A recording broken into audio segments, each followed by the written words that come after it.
All right. Hi. This is my first time doing a live stream, and so I'll introduce myself here in a second. I am Keely, and our family is the Conley Family Channel, and today we're going to be talking about creating a simple budget for your family and how we have used it to allow ourselves to pay off a good amount of debt. So if you hear my kids in the background as you're coming on, they will eventually hush. They're pretty good about staying quiet if I'm doing something.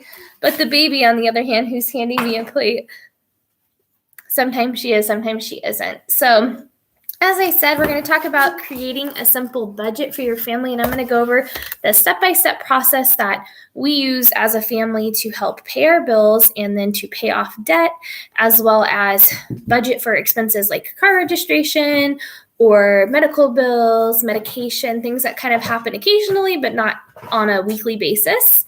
So if you're joining us, please feel free to comment or say hi, and I'm going to go ahead and get started. And I'll loop back for anybody if they have questions. So the first thing that we do when creating our budget is we list all of our bills out. So I'm just going to give like a demo of kind of what we do.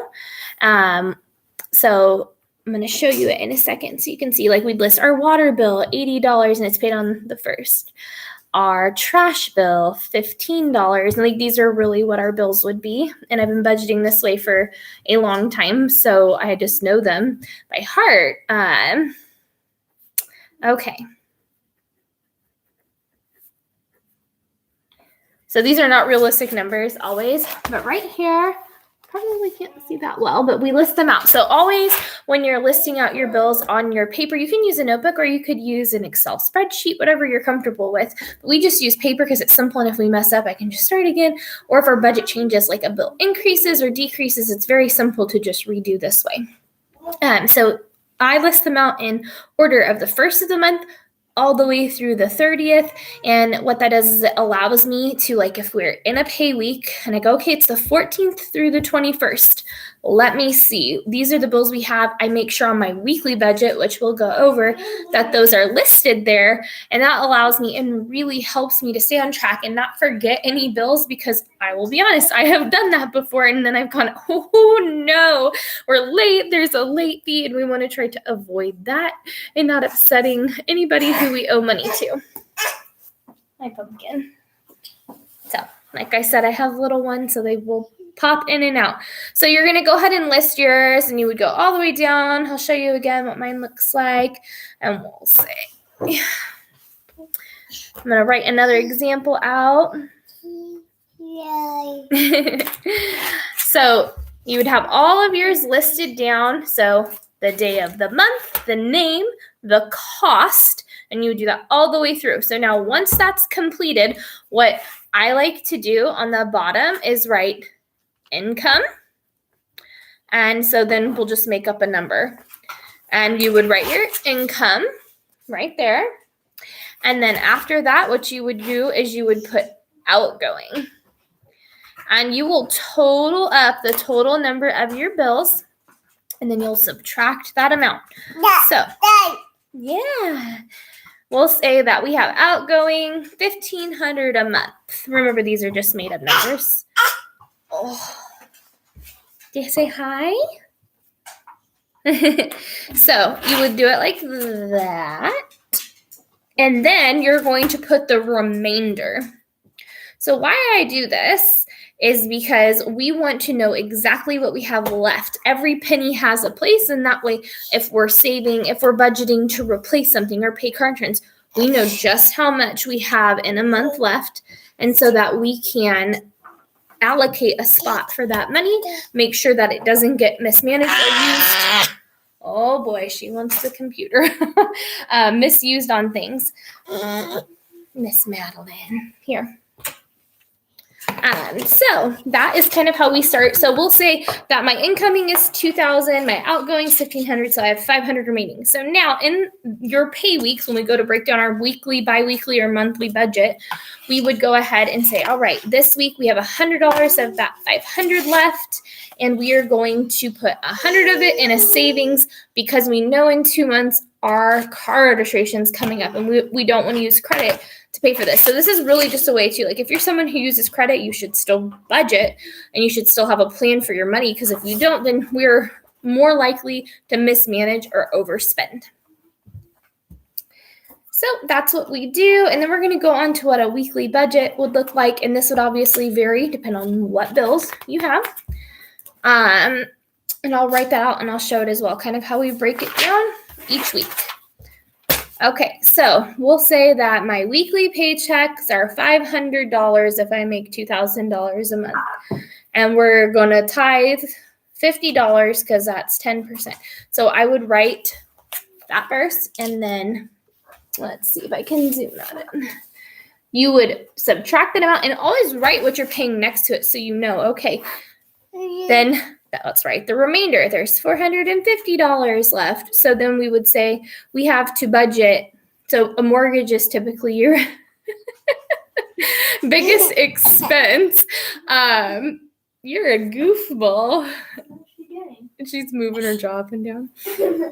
Our biggest expense. So we divide the cost of the mortgage by 4 weeks so we can budget for it each week. So we would say our mortgage is $100 a week, which that's not really realistic. That's not really what my mortgage is. I wish. That would be wonderful. Okay, so then that leaves us with $350 left. We need to budget for our gas and food. So we would look, okay, will we allocate $100 a week towards gas and food? Okay, so then that leaves us here. And let's say all of our bills are paid for that week. And this is what we have left. So then we would look at our sheet and go, okay, these are upcoming bills that are not a weekly bill or a monthly bill, a once a year, twice a year type of bill, like car registration. So we're going to budget for our registration. And then I go ahead and on the bottom, I keep a running total. So our mortgage, we have $100 saved for the month. You're just being so friendly. You just hi. Okay, and then you would say, okay, car registration. I have that written down. I'm going to say I have 50. And then you run that over the next week. So when we go to do the next week's budget, whatever's left over, you can kind of see how I do that. I just abbreviate. Okay, I have $100 for my mortgage saved. I need to save 4 more. So we would just title them and write them down and then keep going until you've reached the amount.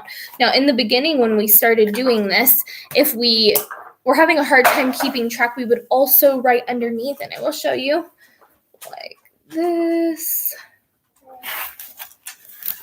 So we've saved 100 out of 400 for that bill. And then that kept very close track of where those would be. If you follow Dave Ramsey or his type of planning, they would call this a sinking fund. We do somewhat follow the methods of his program, not exactly. But that worked very greatly for us to be able to keep track of our money, make sure that I was allocated and going to the correct places. So then after that, I would continue to plan for at least a minimum of 1 month, so 4 weeks of paying your bills and making sure everything's paid for, written down, and then always go back over it with a calculator. And check to make sure your math is correct, and look over your bills, like have them physically with you or pulled up in your email if they are an email bill. Do you want to color? So that way you don't forget anything, because the worst thing is having a bill come in and you going, oh no, I didn't budget for it.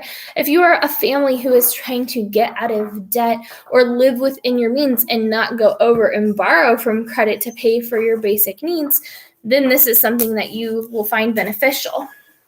I have to let the dog out. Hold on. Here you go, buddy.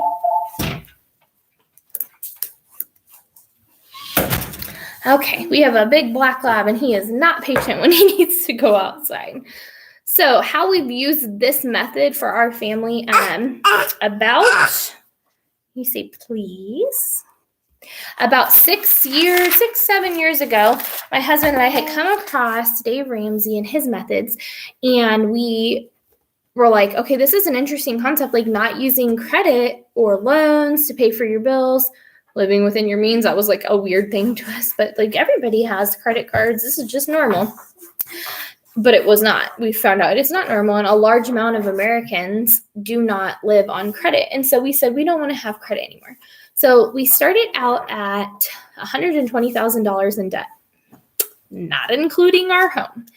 Very, very high amounts of debt. A large amount of it was medical debt, which we're still paying off. But since then, we're down to $65,000 in debt. Huge difference. And it's such a praise by budgeting and making sure that that money that was left over was applied towards our debt. So that's the next step. After you've budgeted for all your bills and your upcomings, your Christmas gifts that you need to have saved for, whatever it may be, then you'll take whatever is left and you'll apply that amount to whatever debt that you're working on. And how we pay off our debts is we list our debts from smallest to largest. And we go ahead and pay off the smallest one first and work our way down. Since this has happened and we've been paying off debt, we've had 2 occurrences where we have actually incurred more debt foolishly because we thought, oh, we're good. We're on top of this. There's no problems here. You want to go grab that? Get the pin. So we've gotten a car loan since then, and we regret it. That's the thing, is that we thought, oh, we won't regret it. We'll pay it off. And then life happens, and we had a daughter who had a lot more medical issues. Please don't draw on my face. A lot more medical issues. And so with that came a lot of medical bills, thousands upon thousands of dollars. So we're still in that mode of paying off debt. And it probably, in all reality, will be another 5 years before we're fully out of debt. And the goal is to just someday be able to live very comfortably within our means. And that budget will be more free and there'll be more room for fun things. So if you don't catch this on live stream and you have questions, please feel free to comment. I'd be glad to help you with your budget or let you know what worked for us. Are you talking? And help you in any way that I can. The resources that we've used to inspire us and motivate us to pay off debt and get in a good budget, we're all free, and I'm happy to share them. YouTube has a good amount of Dave Ramsey's baby step videos, and there's free audiobooks on it, and I think they have a radio channel. Like I said, we don't really follow his plan fully and completely. We're ish with it. You guys saying hi? Yeah. I was just bored. I'm sure. So if you would like those resources, I am happy to help. Thank you for watching, and I hope this kind of gives you an idea of how to set up your budget, stick to it, and either pay off bills or save up for things that you need or want. And that's about it. Feel free to subscribe if you'd like to see more videos like this about budgeting, homeschooling, cooking, cleaning. That's kind of what we're about, simplicity and living a content life. And we'll see you later, maybe tomorrow on our daily vlog. Bye. Mommy, only one person was watching.